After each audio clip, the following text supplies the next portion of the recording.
Hi, everybody. Matt Lawton here, and this is the Astrological Winds channel. I'm going to take a look at the astrological weather report for the week of April 6th through 12th. And Mars is going to be the star of the week this week. There's really not much else to talk about.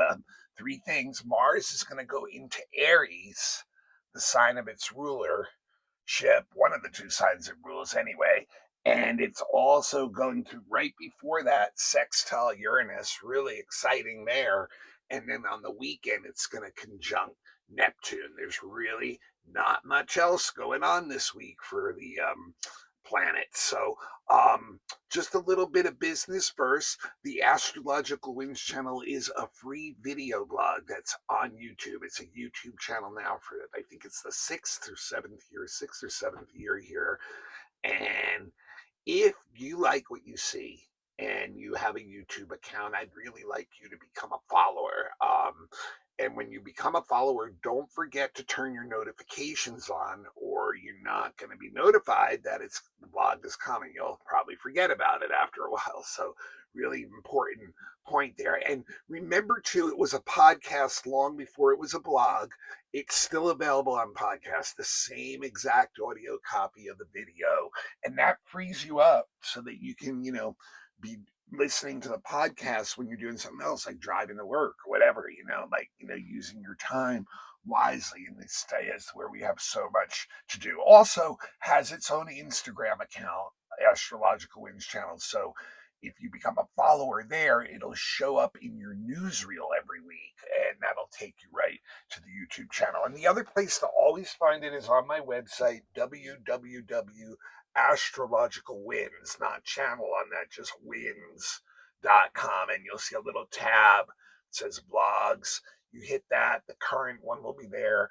The ones for the last 3 or 4 months will be there each week. Some monthly, yearly stuff will be there too that you can always refer back to and take a look at it. And also, the website does have my menu, my professional astrology service menu there. If you're looking for a reading, some kind of astrological reading, I've been a professional for 24 years after 7 years of training.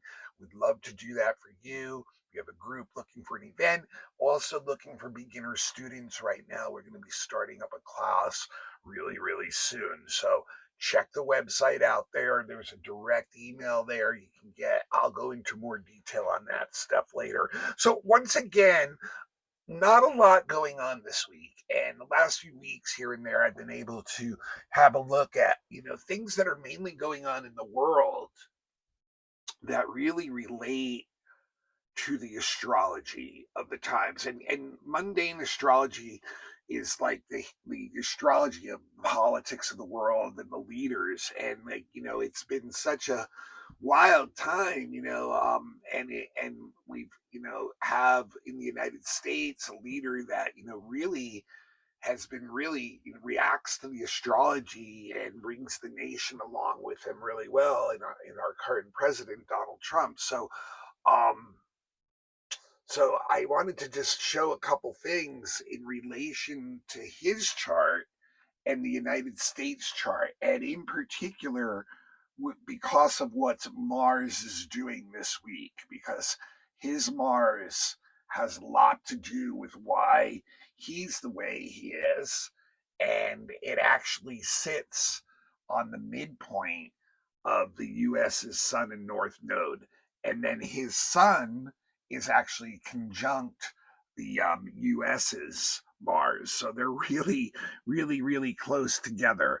Um, and so, just looking really quick right here first at his chart, Donald Trump's chart, which is June 14th, 1946. He was born in New York City, and we have a time of 10:54 a.m. And here is, like, something that I've talked about long during his first term, and really explains, what drives his personality, the ascendant, the personality is that he's a Leo rising, first of all, and a critical degree Leo rising too. So he's really out there, really showing, how Leo can be in a really extreme way. and that, and that's through leadership, but it can be very, very extreme. There's a lot of pride and vanity and ego attached to Leo. And then his Mars is literally right on his ascendant. So his Mars is conjunct his ascendant, and that makes him extremely prideful, extremely willful. This is not like, let's not even think it was Donald Trump here. This is just someone with Mars conjunct their ascendant, especially in Leo. And someone who's really brave too, very courageous, will take risks that other people won't, but also comes across mainly as being very aggressive in the way that Mars energy is coming out. I mean, remember, Mars is our actions. This is what we're doing. This is like, how we're acting every day. It has a large part of what we're doing every day is Mars energy. So this is very aggressive energy. And it's seeking attention. It's seeking recognition in all the moves that drive him. That's what it's really all about. He's looking for attention. He's looking for recognition. This is someone who's extremely willful, someone who's very daring, very courageous, like I said, very independent, aggressive. He wants to dominate all the situations that he's in and will argue to do so, will willingly argue to do so. So it's very difficult for other people to get along with someone like this. It's not an easy person. It's someone who's very defensive. And when he gets defensive, he's filled with rage his whole life. This is how you understand this man. So, you guys, like, whether you like him or not, this is what is driving his personality. His whole life is about competition, like a winner and a loser. Just think about the way he was with his shows. That that you're fired, you're a loser. And how he uses that politically. A love for sports too, which you see him all the time. He just interfered this week with college sports, and they literally did an executive order on how college sports and how athletes are like eligible. He literally made the rule up himself. But this is someone who despises anything or anyone that he sees as weak. And it's also the signature of someone who sees the divine feminine as weak. That archetype is weak. So the other thing to note, in his chart is here, he's a sun in Gemini, and it's conjunct the North Node in Uranus in the 10th house. And so that is all very much him too. This is someone who's meant to be famous. That's his destiny. His dharma is to be in the spotlight. And he's meant to be known as a very independent maverick type of person who causes a lot of upsets, causes a lot of changes. And note too, he's born under a full moon. So that's why his behavior can be like a lunatic at times, right? Some people born under full moons, it's like their personality is just out there for everyone to see. Their emotions are out there for everyone to see. And there's not any tact in it. And that, like, people can look at you when you're like that and be like, you're crazy. You're a lunatic. You're just way out there. And his is in Sagittarius. So he's willing to just, once again, that is just feeding the Mars ascendant. It's just pushing people to the edge and not really caring, pushing them to new places where they can be really uncomfortable. And then the other thing to just note, and I could go on for this for hours or an hour on this chart, he has a really tight Venus Saturn conjunction in Cancer. That's his super conservative streak. Even though he's all this maverick and stuff, he's actually a very conservative person. Like I said, he has a hatred of the female divine feminine. And so this feeds that too. This is someone who's trying to control all his relationships, and is very, very dedicated to his family and his nation, especially in Cancer, to a fault, basically. He's actually dedicated to his family and his nation in the way he does that to a fault.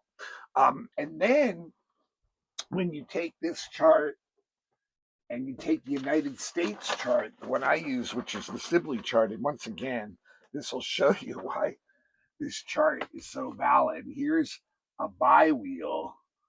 So the inside wheel is the US chart, this one here with the Sag rising. And there's that famous Sun Jupiter Venus conjunction in Cancer in the seventh house. And then our famous Mercury retrograde conjunction in Cancer in the eighth house. And there's our Mars. And look where the Mars in the US is, right conjunct his Sun, North Node, and Uranus, which in his chart is his 10th house. So he becomes the president, right? But in the US, what he does here is this is how he acts out with our allies and enemies, like in this very Gemini way. It's like, it's like, wow, here's someone who's just like, with Gemini, he can be making stuff up. His allies and his enemies don't know what his agenda truly is. So he can really go back and forth, and it's hard to know what the truth is. But he's definitely someone who is meant to become important in the history of the United States, that he's going to get this recognition within the nation. It's interesting too, what this thing too shows, the Mars here shows that his attraction to this position in the nation is the material things it gets him. It's a very material, physical kind of attraction that is bringing him in.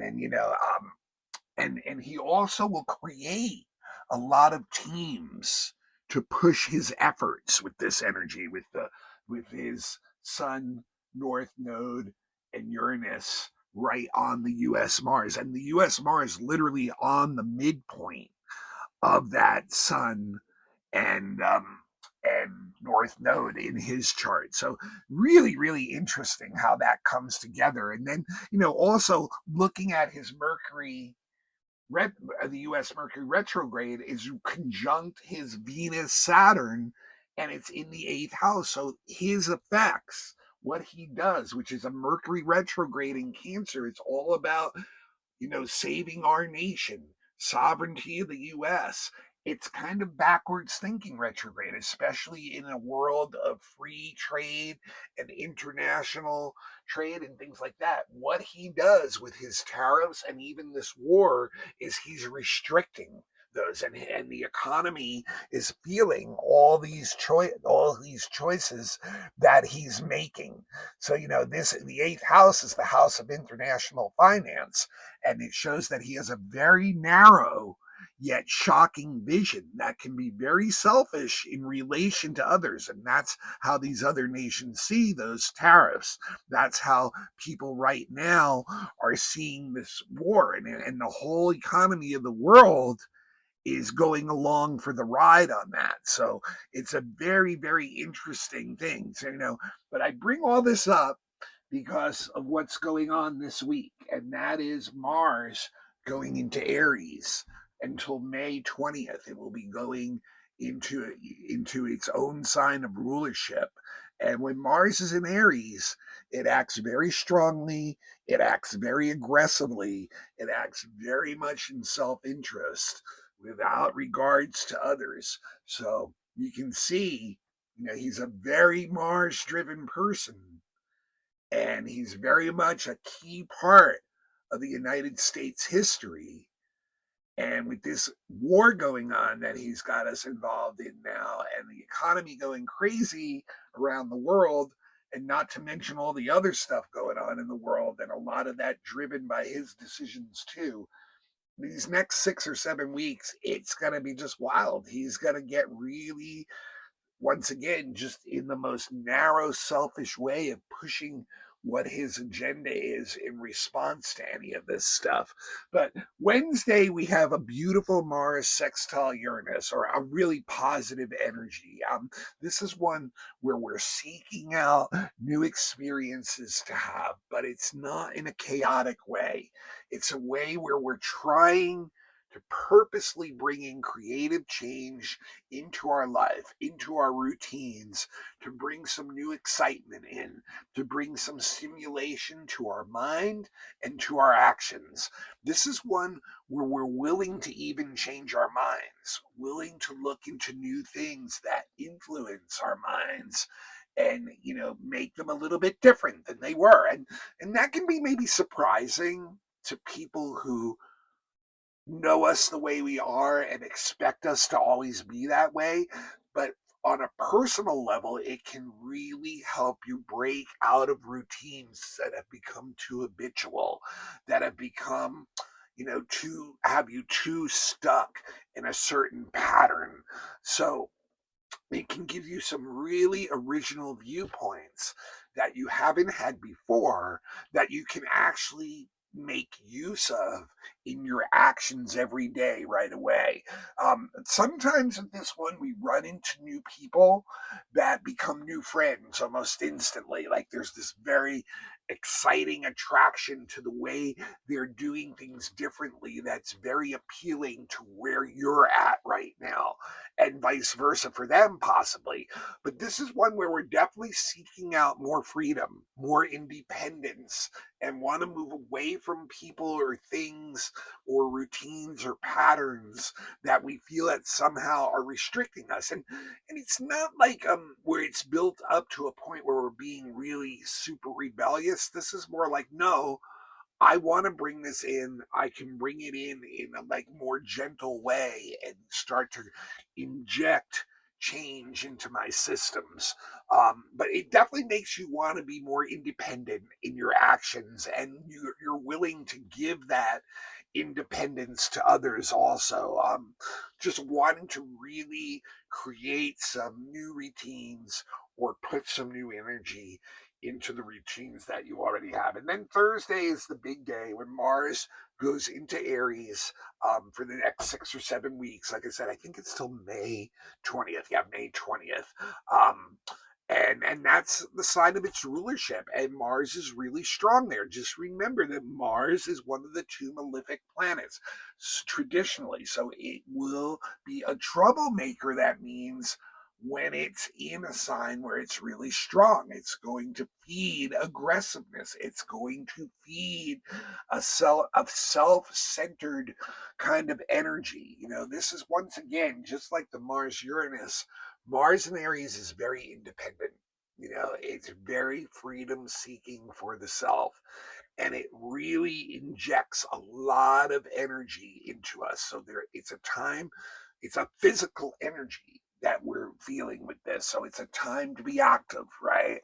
It's a time to throw yourself into some kind of physical work projects over these next few weeks, or some kind of sports or athletics, or some kind of physical energy adventure to let this energy out. Because if you don't, then you can get really actually extremely irritated. It's one of these ones where you need some kind of physical outlet for things, and it's something where you have to have the ability to act independently and quickly.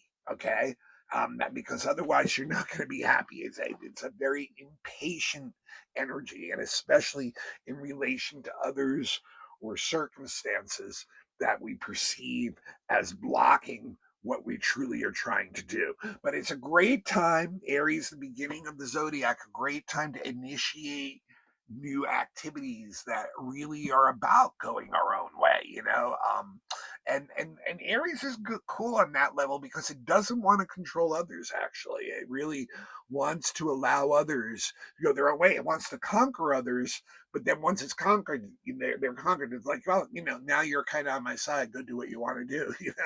So it's kind of funny that way. But it's a very competitive energy that enjoys challenges, is up for the challenge, and wants to fight for what it believes in. So, just think about all this stuff in relation, once again, to the US under Trump. It can get, but Aries, Mars and Aries can get very angry really quickly. I mean, it can explode in rage like a fire. Boom. Aries is a fire sign, but it cools off very quickly too. Once it gets that energy out, it comes right back down to itself. But it can be really hard to cooperate with others when the Mars is in Aries. Everybody kind of wants to do their own thing, believes that the way they're doing it is the only way, is not willing to back down or compromise in those situations. We can therefore make very impulsive decisions that can get you basically into trouble.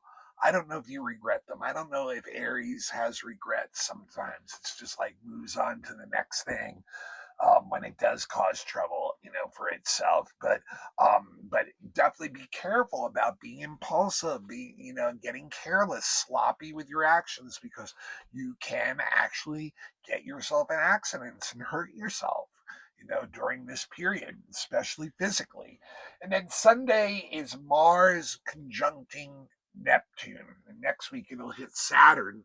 But this week, conjuncting Neptune, and this will slow the energy down after the Mars Uranus jacks it up and Mars goes to Aries. This will bring some of the energy back down in that Mars and actually probably create a little bit more balance, rather than just this whoosh, impulsive energy exploding out.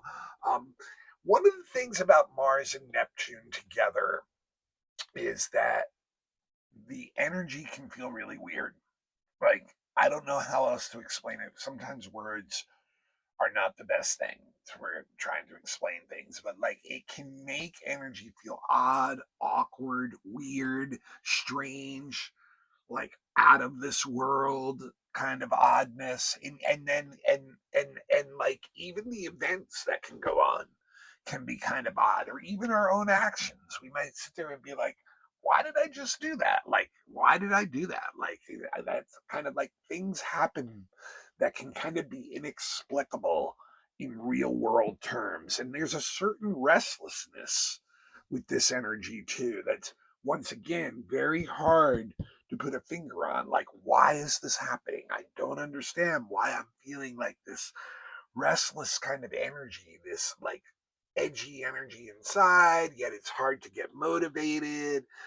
So it can be discouraging at times. It can make us feel like we don't have the energy to, or the ability to do the things we're trying to do, that we can't live up to what we're trying to do, or that we're kind of almost trying to make our physical energy do promises that it can't keep.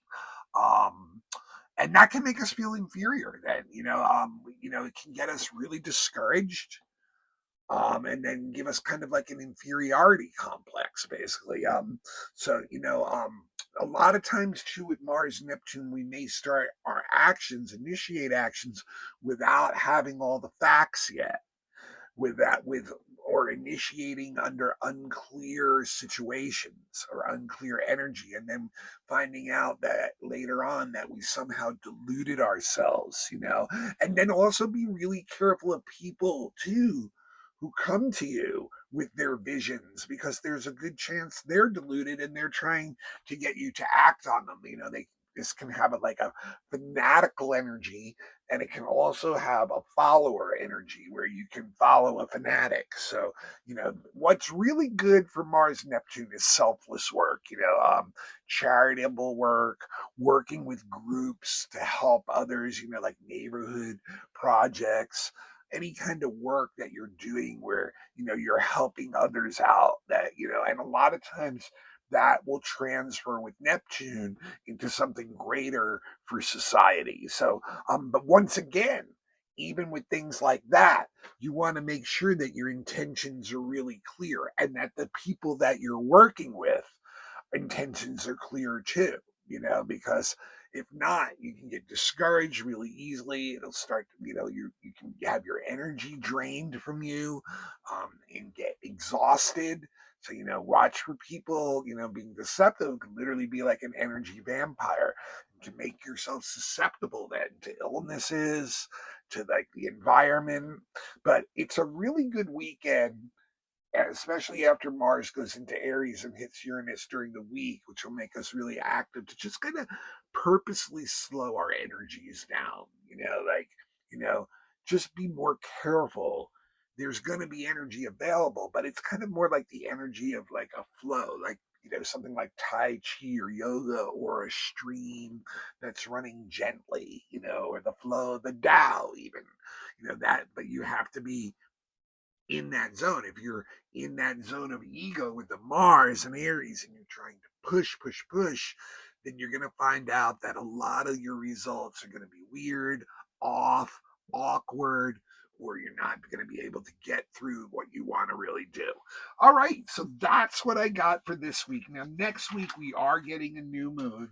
And it's going to be in Aries, and it's another critical degree one, you guys. We've been getting so many critical degree full of new moons in the past year. This one will be a 28 of Aries. But like I said, there'll be a few. Mars is going to end up hitting both Saturn and Pluto after these hits to Uranus and Neptune, and then next week also Mercury is finally going to get out of that long time that it spent in Pisces because of the Mercury retrograde energy, and it will go on into Aries and start making these same aspects that Mars is making this week to these planets in Aries. So there'll be a lot to talk about actually next week. So anyway, that's what I got for you this week. This is Matt Lawton. This is the Astrological Winds channel. I'm going to ask you to please pass the link along right now to someone else that even if you've done it before. That's what I'd like for my pay it forward for putting this service out freely, which actually costs me a little money. And if you want to help me financially with it, no amount is too small. My Venmo is the symbol at, the A with the circle, and then Matthew with two T's, hyphen in the middle, Lawton, Lauten. Cash App is $. And then the same thing, Matthew Lawton, but no hyphen in the middle. And even a few bucks, helps out and keeps me going with this. And also, when you're ready for a reading, for a professional reading, not from a book, not from a friend that dabbles, not from a computer printout with all kinds of confusing information. If you want a holistic reading from a professional astrologer, I've been doing them for 24 years. I was trained by other professionals for 7 years. I would love to do that for you. I'd love to do your natal chart if you haven't had that done, something that's always with you, and well worth the investment of learning how to control your energy and have a more self fulfilled life. Every year around your birthday, you should get a predictive reading too, which is just like what I do for the weekly here, except I do it for you for a year. I also do relationship charts, children's charts, specific questions. Relocation type stuff, elections for the best timing of things, all that stuff. I also do group things, workshops, lectures, classes, mini readings for your event. They can even be done online. And then also, I'm looking for anybody who's ready to do a beginning student class live. I've got it sounds like at least 2, 3, maybe a few more students even lining up for this. So I'm going to be working on the syllabus for that over the next few weeks.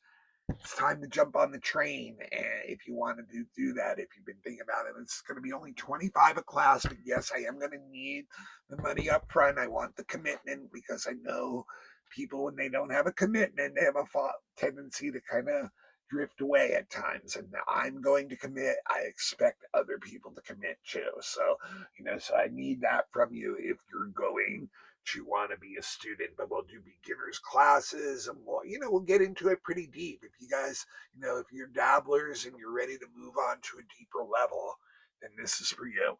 Okay, so any of that stuff, check the website out.